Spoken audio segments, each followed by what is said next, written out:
Hi, and welcome to this live reading from Murder Off Route 82, an Eve Sawyer series book 3 by Jane Suen, and this is presented by Itsy Bitsy Book Bits. Prologue.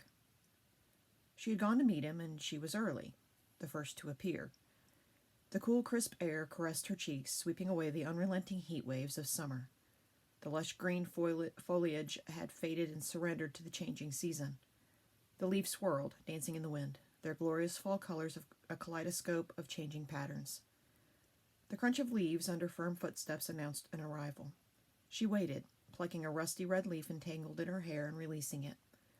Her body went numb when he said it, delivering those words. "I'm sorry." He turned his back and slipped away, retreating before the tears trickled down her cheeks. She held back the sob caught in the back of her throat and stared down at her hands, whispering his name. Chapter 1. The familiar sight came into view. I was welcomed back to campus by distinguished-looking brick academic buildings designed in the glory of ancient architecture. They were complemented perfectly by expansive grassy lawns, cultivated flower beds, and the fluttering flag atop an enormous flagpole in the center of a circular drive. As much as I enjoyed the summer and the time I spent with Cassie and Bob at her grandmother's Lolly Beach cottage, I was excited to be back. The vibrant pulse at the start of the new school year at Midway College was palpable. The chatter and bursts of laughter as students greeted one another on their way to and from classes, crowded into the bookstore, milled about at the student center, or sprawled out on the grass or on benches were all exhilarating. I sported a wide grin. It was great to be back. I had signed up for another class with Professor Reynolds in the journalism department.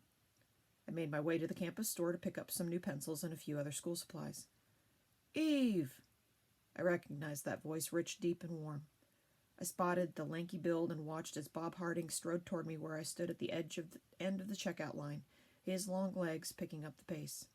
His unruly full head of hair framed his smiling, sun-tanned face. "Well, look at you," I said, grinning from ear to ear. Bob, Cassie, and I were lab partners in chemistry last semester. Cassie had invited us to her beach house, and it turned out to be more than a vacation. Who would have thought there'd be a murder to solve at the idyllic beach? And with everything that had happened, I'd gotten to know Bob better. After I left, Cassie decided to stay there and take a leave of absence from school this fall semester. I missed her already. "You ready for class?" he asked. "Pretty much, now that I've stocked up my supply of trusty pencils." "Are you taking Professor Reynolds' class?" "Yep, signed up for that." Bob set down his items, all the while talking to me as the cashier finished checking me out. I turned to wait for him.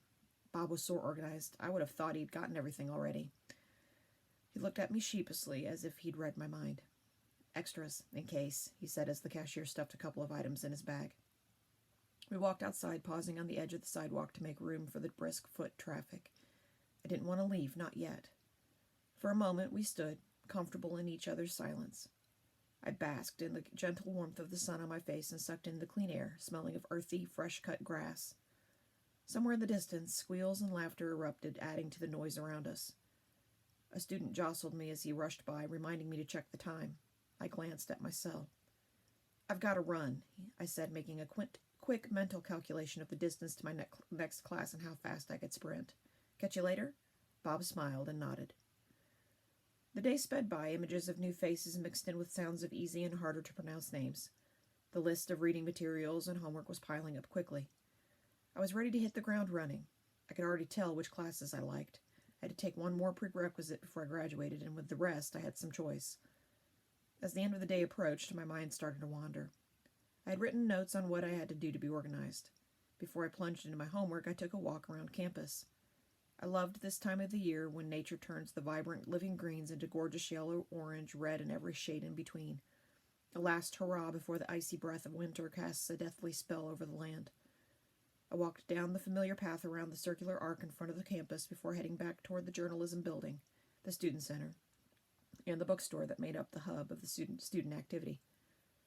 I liked school. It didn't come easy for me. I worked hard for my grades and made the dean's list again last semester.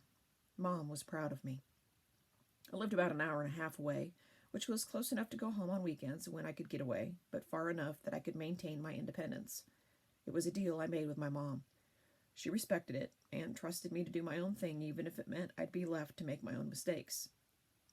She realized from early on that I was an old soul. I was pretty level-headed, and I liked to make my own decisions. And with my good grades and scholarships, I'd be able to pay my own way through college, supplemented with part-time work, grants, and loans. I was excitedly looking forward to this semester.